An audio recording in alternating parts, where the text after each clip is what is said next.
We've all seen Hailey Upton give her all to her career as a detective, haven't we? Not just us, but her co-workers on the show have too. After witnessing Hailey go at it non-stop to apprehend Sean O'Neill, she gets offered help several times, and at times gets warned as well. Now, as a fan favorite, the viewers are concerned about the possibility of the character's arc ending. So let's address those concerns, shall we? First off, here's the question that's running through everyone's head.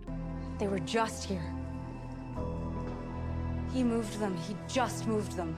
That's the million-dollar question, isn't it? Tracy Spiridakos' character, Hailey Upton, is a woman on a quest. She has thrown herself into her work with a passion and reckless enthusiasm that we haven't seen before in the previous few episodes of Chicago PD. And we understand why she'd do that. It's all because of the elusive Sean O'Neill, the criminal she's after. The character played by Jefferson White is the lowest of the low, but he manages to stay a free man. Why? Because he has his father, the police chief, to protect him. So the question remains, will our detective play dirty too in order to get Sean behind bars? Sean O'Neill describes himself at first as the clan spirit of Upton, but that dynamic has shifted more or less. Our feisty little detective Upton is quite certain that Sean is involved in the sex trafficking incident. That was pretty much revealed in episode 7 of this season, but the whole problem lies in their lack of evidence to support their claim. Although it may not be simple to bring a case against the son of the police chief, Upton is determined to link Sean to the trafficking ring, and that's why all of this leads to one probable but perhaps very disappointing end. And no, we don't mean this season's. We're talking about Detective Hailey Upton's whole career. Now let's find out if Tracy Spiridakos is actually leaving Chicago Police Department. Alright, so we know that this is a pretty classic police procedural drama. You know, when the police officer cuts corners and does covert operations in order to put the bad guy behind bars, and that's how he wins people's hearts and gets all the glory, but also ends up nuking his career. We've all seen it happen before, haven't we? But the great thing about the PD writers is how they've handled that storyline in season 10. How they portrayed it with Halstead and now Upton has been a delight to watch. We already saw how Jesse Lee's sense of right and wrong was clouded by moral obligations and the procedure of his profession. Because he managed to get the bad guy, he also had to leave his job. We know the saying goes that you win some and you lose some, but we don't know, guys. This is just sad. For instance, Voight, played by Jason Begay, has always taken more shortcuts than his fair share. He's certainly responsible for much of these characters' moral gray, but Upton appears to have learned different lessons. Up next, Hailey Upton has already lost a lot on her quest. In the 10th season, Hailey deals with a number of personal and professional issues. Jay Halstead, Hailey's husband and co-worker, decided to quit Hank's intelligence unit in Chicago in the 3rd episode of the season to re-enlist in the army to find the deadliest drug cartel targets in Bolivia. Even though Jay tells Hailey he still loves her before he goes, his absence leaves a gaping hole, as loved ones' empty spaces often do. As a result, the detective begins to put in extra hours at work so she won't have to deal with the ache of living without her husband. That resulted in Hailey participating in a number of CPD operations without even returning home to sleep. Talk about a workaholic. She has taken any necessary measures to bring Sean in for all his crimes, even if that means bending certain rules. Does that sound like a fair deal? But because of this determination, Voight had to intervene and warn her to back off. He advised the detective to try and convict Sean using more conventional tactics because the situation had reached a breaking point now. We watched as the two of them took different paths in order to cover up Upton's unintentional killing of Roy Walton last season. The whole ended up laying down the groundwork for their separation as well. The losses kept rising. Hailey will now have to determine whether what she did was just if she goes about things in her own way and manages to close the case for good. The path to justice is a pretty lonely one, isn't it? Coming up, does Tracy Spiridakos share anything with her character Hailey Upton? Our favorite actress, Tracy Spiridakos, already had an outstanding list of small screen credits in her career before she was cast in the one Chicago franchise drama, Chicago PD. Some notable cameos, including her appearances on television shows like Supernatural, The L Word, Revolution, and Bates Motel. But at the same time, it won't be wrong to say that the actor's career truly shifted when she was cast as Detective Hailey Upton on Chicago PD. The show's 3rd season had just begun airing when the Supernatural actress was first cast. Since then, Spiridakos has played Detective Upton on Chicago PD for 116 episodes over the years, and now she has also appeared in 11 crossover episodes with Chicago Fire, Chicago Med, and FBI. Through her daring spirit and unwavering commitment to her persona, Tracy Spiridakos has kept going throughout the story. The actress's charisma has always managed to shine through her character and contributed to Upton's status as a late-blooming fan favorite, and now we don't know what to do if she leaves the show. Do you know why all of that is so impressive? Because Spiridakos claims that she and her Chicago PD counterparts don't share many traits, or any if we're on the topic. Now let's see how the two are so different. The distinction between her character and herself was made by Tracy Spiridakos in a recent Michigan Avenue interview. The Chicago PD actress was eager to mention how much she loves portraying Detective Hailey Upton's varied personality during the chat. She said that the fact that she shares so little with the detective is what makes the job so fun. Tracy bluntly stated that there are moments that she may have parallels with, but mostly, no, they're extremely different, and that keeps things interesting on set. So, despite their many contrasts, Spiridakos says that she always manages to learn a thing or two from Upton, particularly the shrewd detective's devil-may-care outlook on life and work. For starters, the actor remarked that she truly adores how Hailey is so unapologetically herself, yet that's not who she is. We all are learning, aren't we? According to Tracy, she's always very Canadian, and for some reason always apologizing about everything. Why does it feel like she's describing us? But the actress adds that Spiridakos differs most from Upton in the way that she isn't nearly as tough as her on-screen counterpart. Instead, Tracy stated that she always has a contagious smile and she's always joyful and bubbly. So when she's done playing her part and they yell "cut," Tracy Spiridakos immediately starts grinning, and that leads to everyone calling her out. Sounds like a pretty fun set, doesn't it? Coming up next, let's talk about others who may not make a comeback to Chicago PD. Starting off with Antonio Dawson. In Chicago PD's history, Antonio Dawson is a well-liked character. He represents a time in the show that is warmly remembered, and speculation about his potential cameo appearances has almost always been floating around. The actor Seda has also teased the possibility and even made light of a possible crossover between La Brea, his current show, and Chicago PD. But that's the thing. La Brea is one of the factors that's making a Dawson reunion impossible. Juggling two varied shooting schedules in two different locations just isn't possible because, well, the actor can't be in two places at once, now can he? So we're sad to report, but the Dawson drought is probably going to continue. Finally, is Vanessa Rojas going to be a part of Season 10? One of the strangest cases in Chicago PD history is that of Vanessa Rojas. She was ready to join the IU, and most of Season 7 was devoted to developing relationships between her and the other group members, which led fans to believe that there's something there, right? But then, abruptly, she was written off and never brought up again. Makes little sense now, does it? We know that Rojas is still alive and well in the One Chicago universe, so a comeback is still possible, but given the time that has passed since her exit, and the fact that the actress is currently portraying a cop on the procedural hit The Rookie, it doesn't appear that a comeback will take place anytime soon. What do you guys think? That's a wrap. Let us know in the comments below what you think is going to happen with Hailey's character. Make sure to give this video a thumbs up and subscribe to our channel for more videos like this. See you at the next one.